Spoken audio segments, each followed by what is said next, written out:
nyina ye nim UTV United Showbiz na na mama brand na oye host e wo hon ma wo fi ho e ko onua TV ono so na mama brand oye ho adwuma wo fi ho no Mzgee ono na ebe take over na sent my say ye hwe Mzgee e wo show no so aye hunum Empress Gifty Mrs. Adoye wono na sese wo tenedwom e hwe anase wo host program we na sister Afia Schwar no kan kakra wakofa information bia ba se Mzgee hwehwe na ye hu ni nyina wa fa from 9 months wo ko America waye baby shower na baby shower niema oyino sister Afia Schwar wo de abeto abonto pese obi sane se baby shower na Mzgee host ye no obi a wo kwa ase bia gine camera efini nsem se obi adwa camera wo ho adenti na obi a baby shower ye de beto abonto na obi edidi nom ne say hu akwala ne papa ne o maame no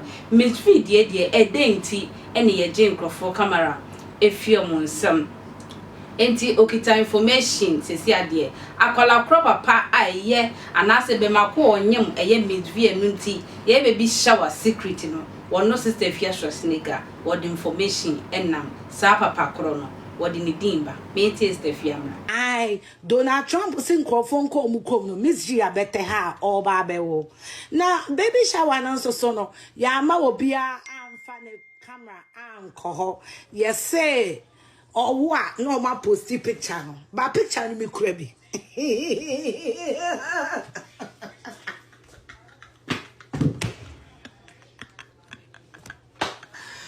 zebro anderebe ya mo bi amfa ne camera anko yes enche na fu papa enche obewo bra no ne nyem America no so mi kura ne picture no so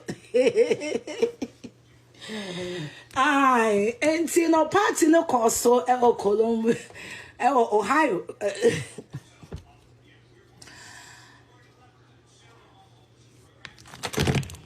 I have to read the news to you. Party no koso me ya de me wi amefra why me ya life party no koso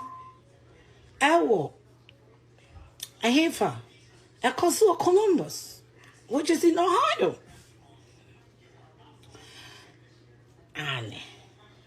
And today I want to say, no, to discuss it, be our UTV, Nian discusses our party, the secret party. Aber now, father, oh, Baba, grandfather, and then who is here name? Who is here name, Father Dixon? Grandfather now, obey, and who is here name? Because they want to have picture and a picture and party no Koso Columbus. Party no a Koso Columbus in Ohio. And for Nino Namigusua, Mary, and to quite a concern here, who screen as well, who say, picture be a zoom. And almost a picture no from a just a war, but. If it's time I copy Friday, Jimmy D said. If it's time I copy Friday, Jimmy D say me mother. Made the picture and a barbet so. I am the one said, I'm said, a man found 2 Empress agenda so United Showbiz because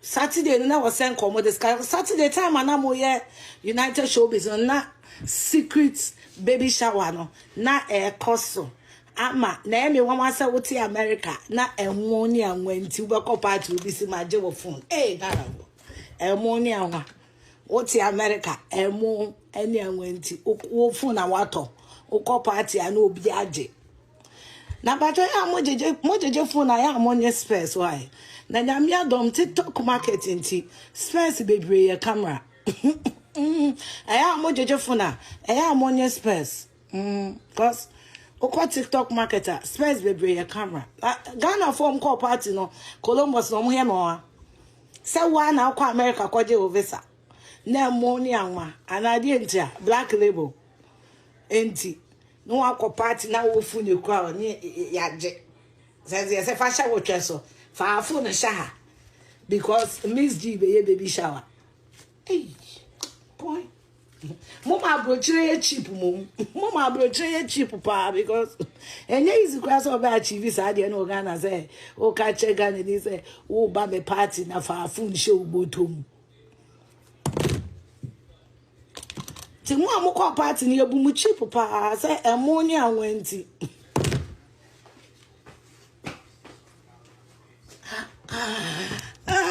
Zakato branderebe oti abroche na mpacho McDonald's yesen emoni anwa si ebe track picture wo bebe munti na papa penini wo do phone na she ubotom sade ya okay mo de mo phone she mbotom amate ene se mo de mo phone she mbotom ya picture mi wo bi mo because if anybody say fiam I will release the picture. In fact, picture na me release and me kunu na me man respect. And not cramp on so. And until na me releasing and no permit me releasing every anytime. Why yes no? But I could feel her carpet. Ma, yeah. In the release. Attention TV no gugu so share. Ese se nene dey di kan a wo dey share. O share bi mi subscribe. E ba channel no so my